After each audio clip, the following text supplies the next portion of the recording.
Welcome to the Business Chop, where challenges, success, rewards, and solutions to entrepreneurship collide. Let's chop it up. Hey, Chop Squad. Today, we're chopping it up with someone who's rewriting the rules of remote hiring. Luis Derechin, CEO of Nir Yu. You know that frustrating triangle every founder faces: hire top talent and burn through your runway, outsource cheap and get burned, or wait so long to hire that you miss the moment. Well, Luis says, what if you didn't have to choose? We're going to be diving into his remote, and that's an acronym, intelligence model. And no, it's not your typical outsourcing pitch. We're talking cost savings and cultural alignment, scaling smarter and faster, whether you're a solopreneur or leading a growth stage startup. This conversation is packed with fresh strategy, bold insights, and a few hiring truths that might sting just a little. Is that true, Luis? Well, wow, what an intro, Audrey. So, look, I think every business person has been stung many times, right? If it was easy, anyone would do it. And remote hiring is one of those where people just tend to get stung, all sorts of reasons. But yes, what we've discovered in working with hundreds of companies is that there are, what we call the remote team death trap. So it's 7 components or 7 reasons why entrepreneurs or business folk get stung when hiring remotely. We can go into the 7 components, in detail later. But as an antidote to being stung, what we've come up with is with remote intelligence. And as you well said, remote is an acronym.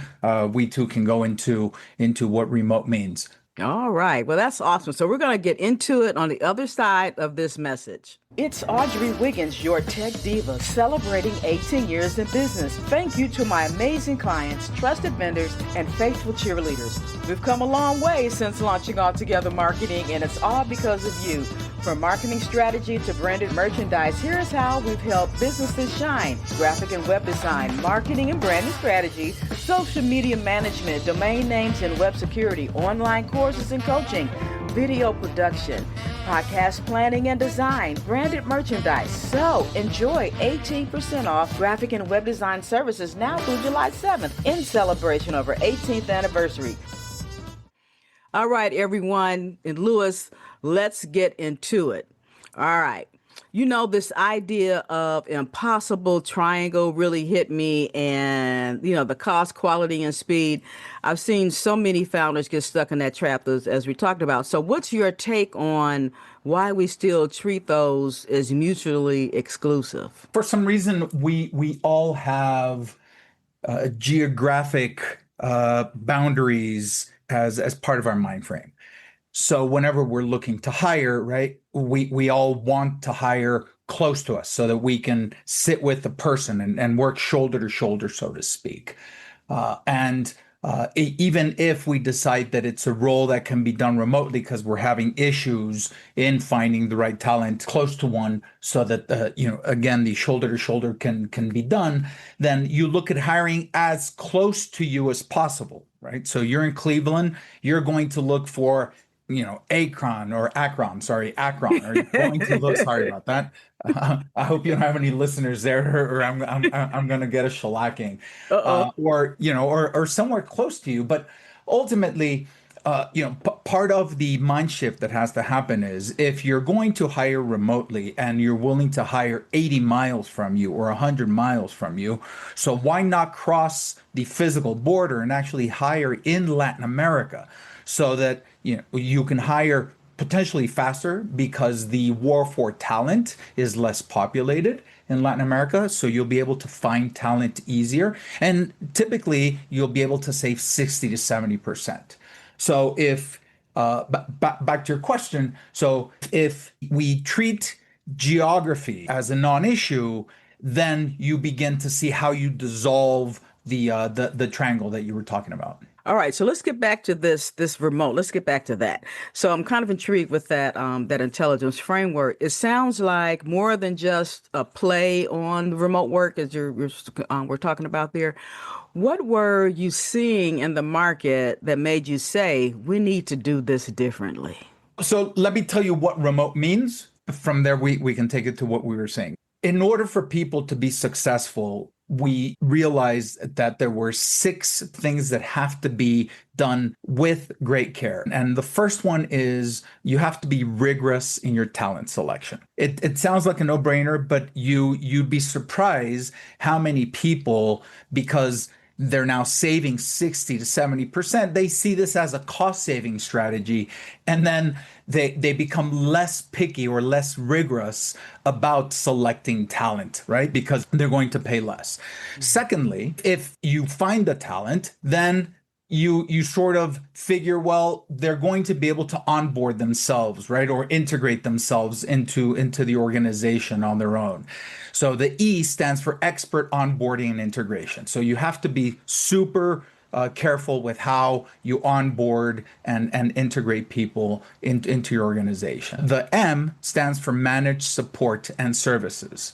And that's providing the same level of support for your remote team that you would provide the team that works shoulder to shoulder with you. The O stands for optimized team performance, being able to establish metrics and then follow the metrics, right? Whether it's OKR or project plan or whatever it is, but making sure that you are optimizing the team performance one way or another. And then T, you have to make sure that the pricing is transparent, right? Because a lot of people end up working with an agency. And if they work with an agency, then they end up paying the agency and they have no idea how much they're paying the end person or the person that's actually going to be doing the work. We've been surprised by having some of the companies that we work with come back and say, I can't believe it, right? I mean, because I was saving 50% or 40%, I was happy to pay it and then didn't realize that the person was only getting paid 20% of what I was paying. So it was the provider that was taking most of the margin. So Wow. transparent cost plus is last one. And then if you do the R.E.M.O.T.E correctly, what you're going to get is enhanced scalability and growth. So remote is the acronym, and that's what it stands for, Audrey. Oh, awesome. All right. Thank you. Okay, so let's talk Latin America thing then.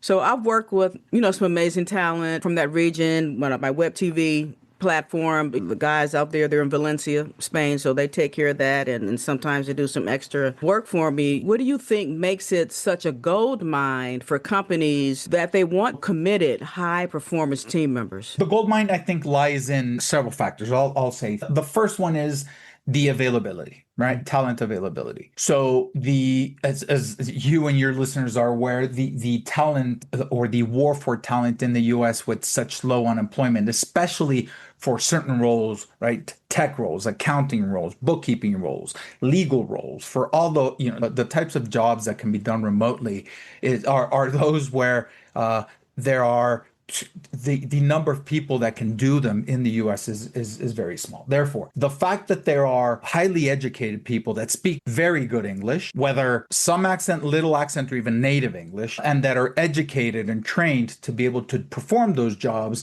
it creates the first element of the gold mine. The second one is people in their home countries, whether Mexico, Honduras, Nicaragua, Argentina, Colombia, you name it, any of those, they're typically going to get paid less than American companies can pay, even with huge savings for the American companies. So now you have talent availability and you have the ability to pay people 60, 70% less than you would in the US. And then the third one, which is sort of a combination of both of those, people in Latin America, when they work for US companies, are so grateful they're getting the opportunity to work remotely and get better paid, where they commit themselves, fully to doing their job. So the level of commitment that these people are willing to put into the job, in my opinion or in my experience, much greater than a lot of times in the US. Because in the US, it's just, well, it's a job. I can always get another one. Yes. Whereas these people are fully committed. So if you think about it, Audrey, availability, price, lower price point, and more commitment, isn't that a gold mine? Isn't that what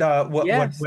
every business is looking to hire? That's right. So let's bust some other myths then. then. In your experience, what's the biggest misconception about outsourcing that still keeps founders from scaling smart? What's holding us back? The fact that jobs can't be done remotely, and the fact that you're not going to find the right talent. We've spoken to many companies that say, oh, I had a really bad experience. I remember 3 years ago during COVID, I hired someone in Peru to do X, Y, and Z for me, and the result wasn't great. So I refused to go back and and hire someone else.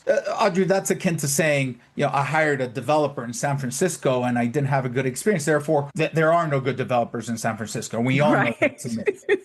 Right. So I think that's one of the biggest myths. And then the second one is communication skills, right? You think Latin America, people aren't going to be able to communicate in the same way. I don't want to say nothing could be further from the truth, because some of that exists. However, English is the dominant business language, or the lingua franca of business throughout the world. So children in Latin America, as well as many other countries, learn English from a very young age. Therefore, they've been speaking it for most of their life. If in addition, you consider that most of the people that can be hired remotely probably have already had experience, or you can gauge for that in their resumes, whether they have experience doing it previously, they're going to understand business English. They're going to be able to communicate. The availability of either slight accent all the way through native speakers is incredible. I'll share another story with you. So I have a friend who has a call center in northern Mexico, in the city of Monterrey.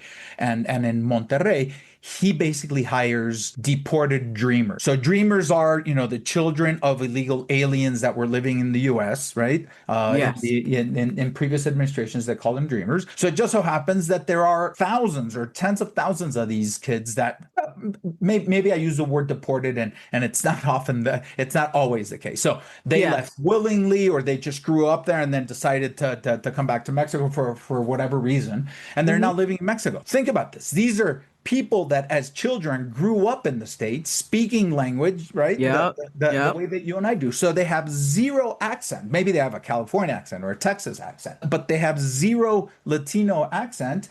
And this guy fills up his call center with, I think he now has 300 of these. And, you can't tell the difference that they're Mexicans on the other side of the border.